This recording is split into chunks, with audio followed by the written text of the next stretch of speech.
Hello दोस्तों, नमस्कार। मैं अमितोष पंडित आप सभी का स्वागत करता हूं और आप देख रहे हैं एपी न्यूज। चलिए देखते हैं आज की टॉप 10 न्यूज। अगर आपको ये न्यूज पसंद आता है तो आप ज्यादा से ज्यादा लाइक, शेयर एंड सब्सक्राइब कीजिए, जिससे यूट्यूब ये वीडियो को ज्यादा से ज्यादा लोगों को रिकमेंड करेगी।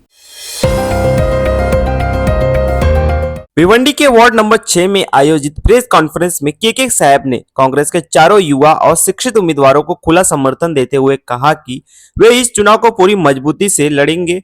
उन्होंने खुद चुनाव न लड़ने के कारण बिजनेस जिम्मेदारियों को बताया, लेकिन स्पष्ट किया कि वे राजनीति से अलग नहीं हुए हैं और चुनाव के बाद भी विजयी उम्मीदवारों के साथ कंधे से कंधा मिलाकर काम करेंगे। साथ ही जनता से अपील की गई है कि गटर, सड़क, स्ट्रीट लाइट जैसी मूलभूत सुविधाओं के लिए बदलाव जरूरी है और इसी बदलाव के लिए कांग्रेस के पूरे पैनल को वोट देकर वार्ड नंबर 6 के विकास कार्यों को मौका दे।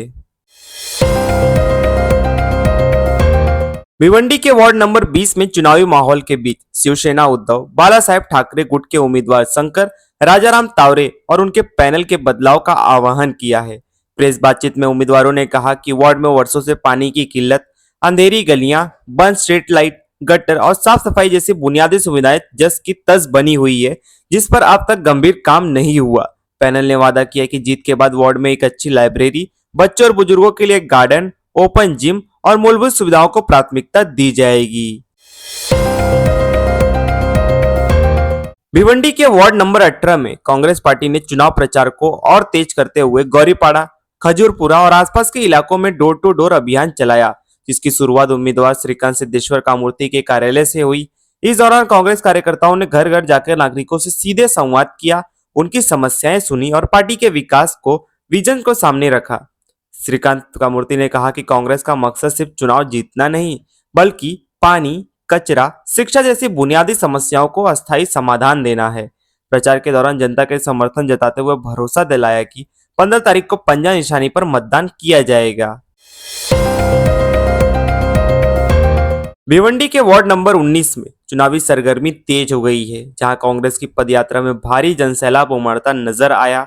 कांग्रेस नेताओं ने समाजवादी पार्टी पर निशाना साधते हुए आरोप लगाया कि कुछ झूठे लोग मैदान में उतारे गए हैं और जिन इलाकों में वे काम न होने की बात कर रहे हैं, वहां खुद उनके कार्यालय में जनता पानी जैसे बुनियादी सुविधाओं को तरसती रही।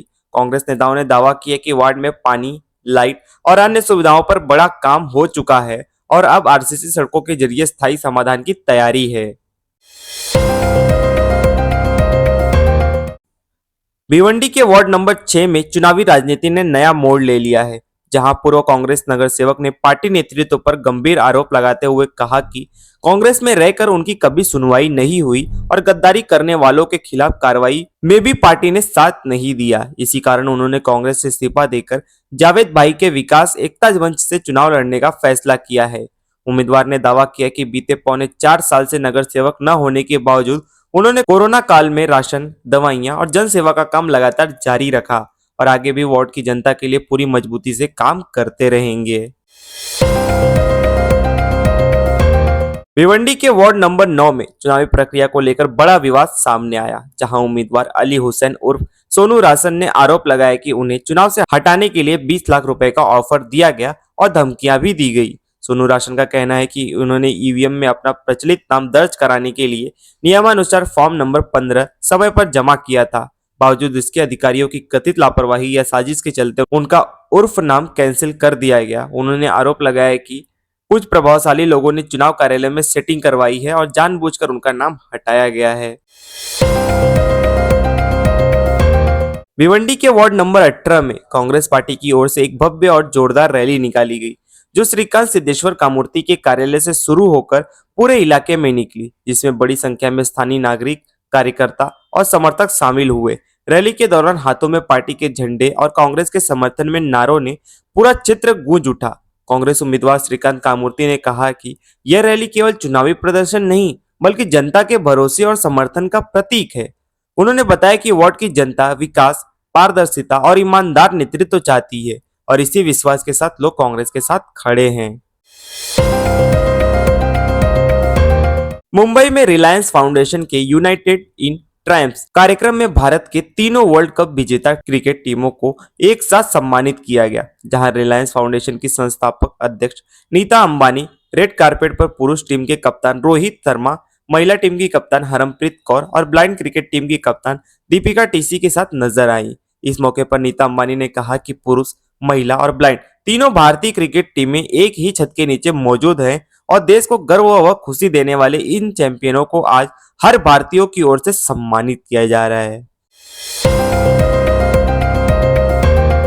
राजस्थान की राजधानी जयपुर में कड़ाके की ठंड के साथ शीतलहर का असर तेज हो गया है, जहां सुबह के समय से शहर के कई इलाकों में घना कोहरा छा रहा है।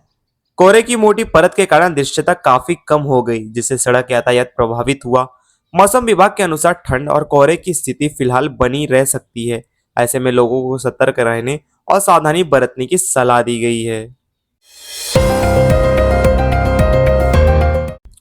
पुणे महानगर पालिका चुनाव से पहले पुणे के कात्रज में आयोजित एक जनसभा के दौरान महाराष्ट्र के मुख्यमंत्री देवेंद्र फडणवीस ने विपक्ष पर तीखा तंज कसा। भाषण के दौरान पानी पीते हुए उन्होंने कहा, मैं यहाँ पानी पी रहा हूँ, लेकिन चुनाव में विरोधियों को पानी पिलाने वाला हूँ। जिस पर सभा में मौजूद कार्यकर्ताओं ने जोरदार तालियों और नारों के साथ समर्थन जताया। यह बयान पुणे में होने वाले पुणे महानगर पालिका चुनाव से पहले सियासी माहौल के और गरमाने के संकेत माना जा रहा है।